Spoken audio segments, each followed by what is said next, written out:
So last time in the anime, we saw Babylon got caught in a heated battle against that mysterious pastor. He was a demon to say the least and turned Babylon into a pincushion.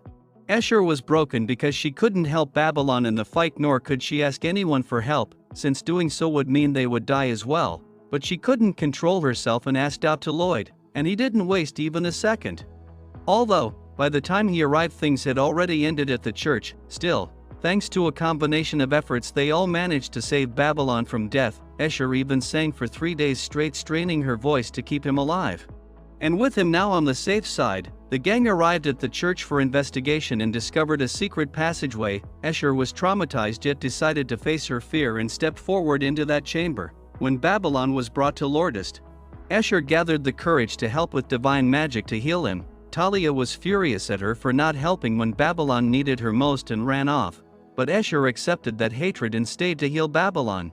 She kept on singing the whole time even when her mana depleted entirely, so in the same way, she showed courage here by entering that chamber and witnessed a horrifying scene. It's a full laboratory of human experimentation that sent chills down everyone's spine. Both monsters and humans were here, and it was located right under the church hall where Escher sang. No wonder that pastor said he hated her song. And Rem noticed that the ghoul they fought in the sewers was here as well, meaning the pastor was performing synthesis on living organisms to infuse the dead with wraiths. Part of the research papers ended up in Lloyd's hands, clearly indicating that they were chimeras, and this toying with life enraged everyone except for one little maniac. Lloyd was floating again, eager to find something new to learn, and even began to admire the work, but Silpha and the others were planning to destroy the lab. But first Silpha decided to inform the second prince about it. Then suddenly a monster attacked and Crow intercepted her strike. It was a Lamia, and while the others thought it was just a monster, Lloyd perhaps knew it's otherwise and asked Crow not to kill her, so everyone went defensive instead of offensive. Crow used his cursed speech to make Rem attack, but Lamia had a magic barrier, so Crow went all out and used his cursed speech to neutralize her immediately.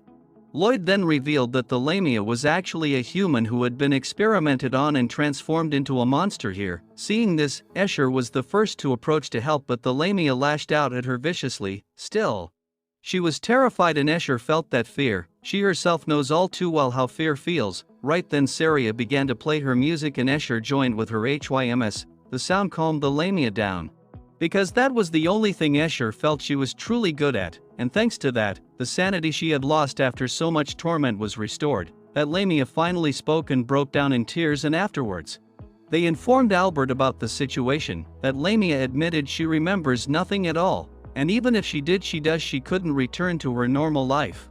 But Galilee suggested she could live in Lordest since the town was made especially for those who are different. Then setting that aside, the Lamia handed them a rosary she had stolen from the lab. It was old, and Lloyd gave her the research papers as well. Albert had ordered to destroy the lab, so taking these papers wasn't really appropriate, but inside was information about how that pastor turned the girl into a Lamia.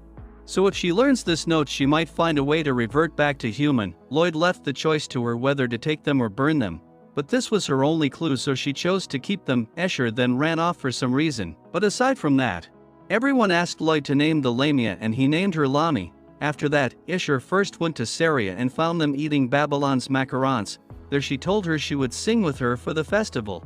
But bad news arrived that the festival had to be cancelled. Taking all of this into account, Albert concluded that the pastor must hate God. Just then some foolish girls tried to distract busy people and Silpha taught them a lesson. Now, the fact that the pastor had built a lab here meant he had even bigger goals, like causing an outbreak or killing the Pope.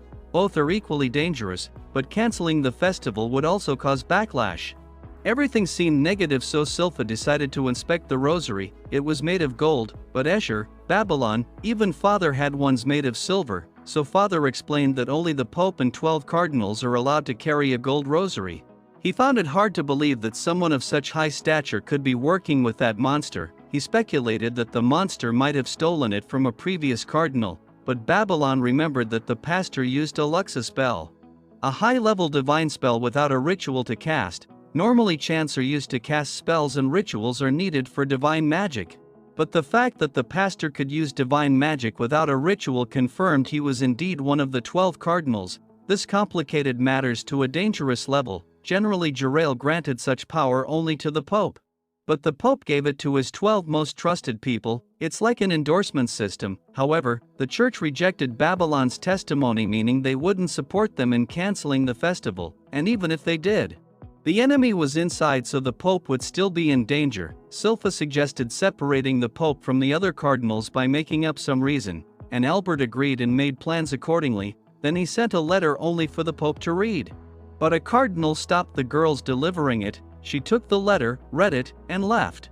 It turned out she was one of that pastor's companions and informed him that the royal knights wanted to inspect the main church with the Pope and cardinals separately. The pastor realized they must have obtained information from the Lamia. Plus, his greatest experiment, the Civil War ghoul, had died too by something even he couldn't react to, so he decided to make those powers his own in order to welcome the royal knights in the grandest way possible. But right there, our episode 6 comes to an end. But stay tuned to watch the next episode with me, and for that, don't forget to subscribe or else you'll miss the new exciting episode recap. So till then, take care.